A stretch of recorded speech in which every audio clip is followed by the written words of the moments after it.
Welcome into the Think and Grow Rich series, where we're breaking down Napoleon Hill's timeless success principles into actionable steps you can use right now in your life. Today, we're combining chapters 3 and 4 on faith and autosuggestion because these two ideas go hand in hand. The truth is, desire is the starting point, but without faith, desire is just a wish. And without autosuggestion, faith can wither before it ever has a chance to start growing. And what's even more impactful is the more belief, faith, and conviction you inject into a desire, the exponentially more powerful it can become.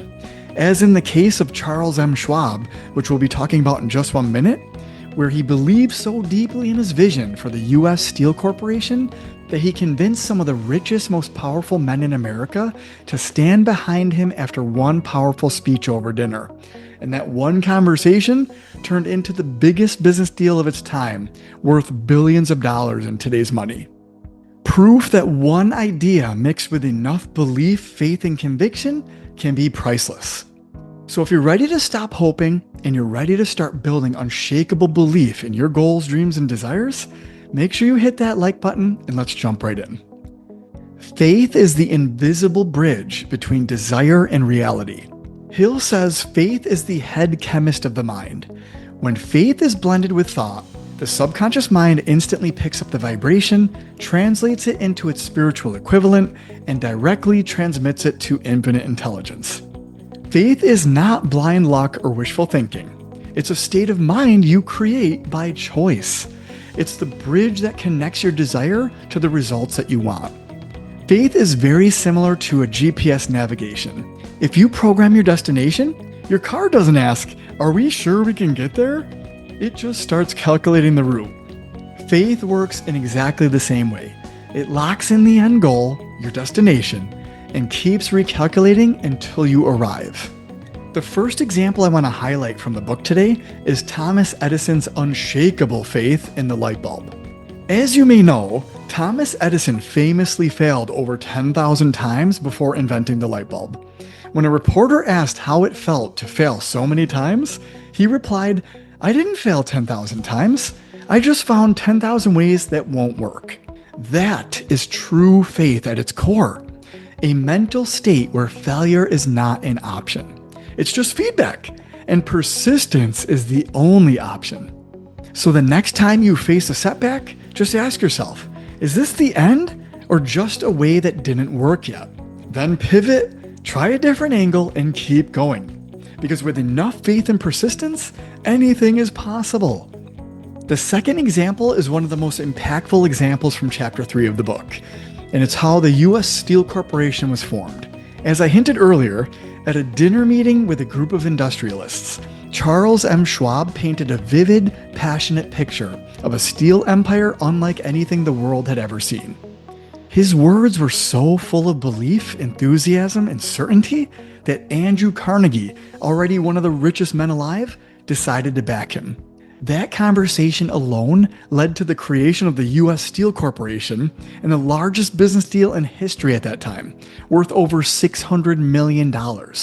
Hill points out that Schwab's faith in his vision transferred directly into the minds of his listeners until they saw it for themselves and believed in it too.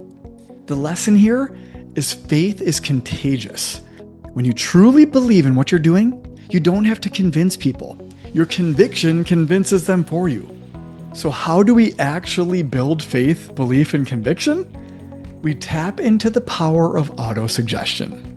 It's a well-known fact that we eventually come to believe whatever we keep repeating to ourselves, whether it's true or false, bad or good, or anything else in between. If you tell yourself enough that you can't do something, you'll eventually believe it and you can't do it.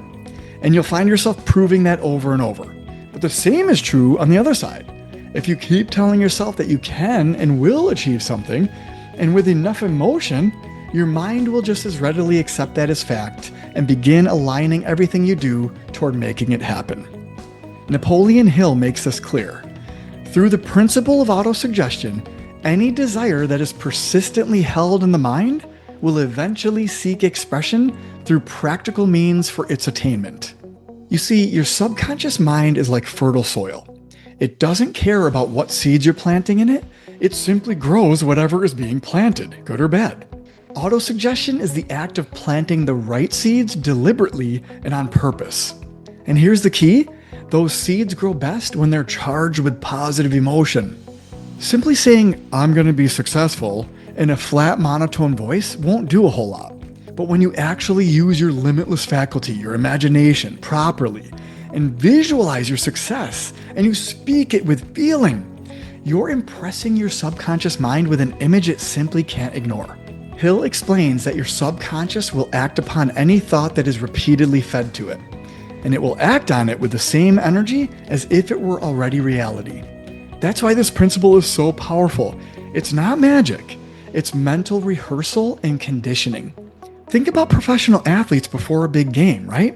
They see themselves making the winning play in their mind over and over again, until when that moment comes, their body is already primed and simply follows the mental blueprint they've been rehearsing. Autosuggestion works the same way for your goals.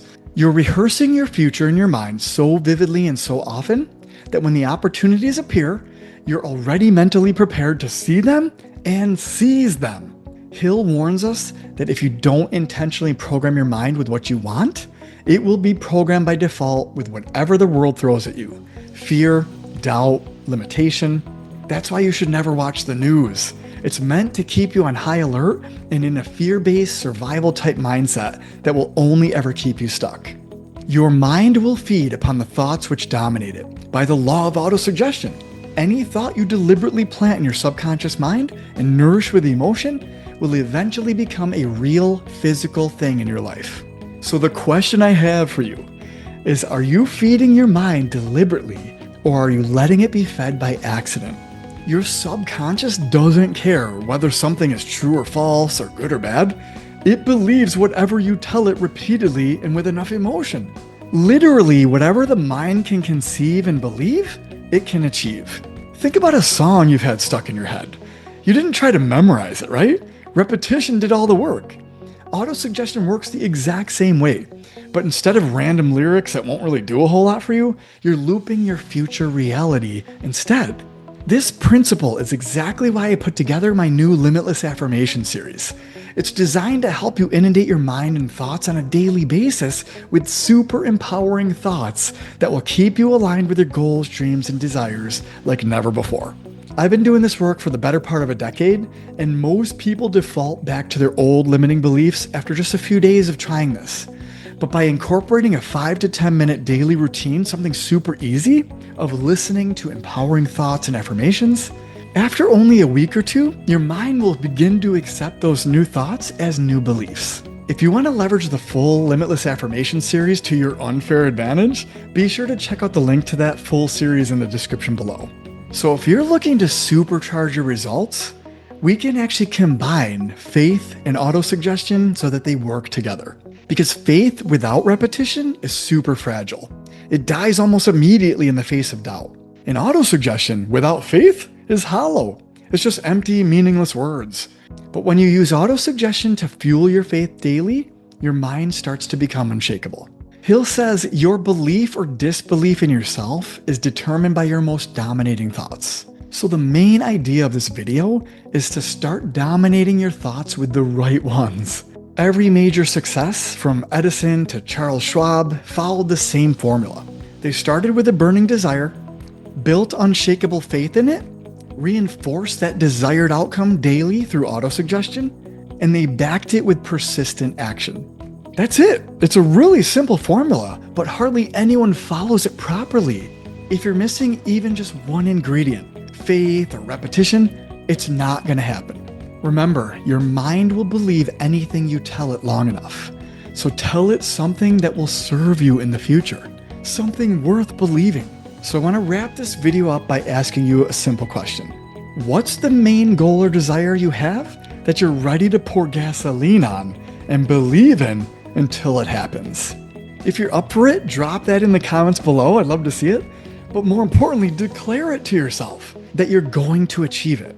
If this episode hit home for you, please be sure to like this video and share it with someone who may need it as well. And be sure to subscribe to my Mind Body Evolution channel so you don't miss the next episode, Chapter 5, Specialized Knowledge, where we'll turn belief into actual strategy. Thank you so much for watching. I appreciate you so much.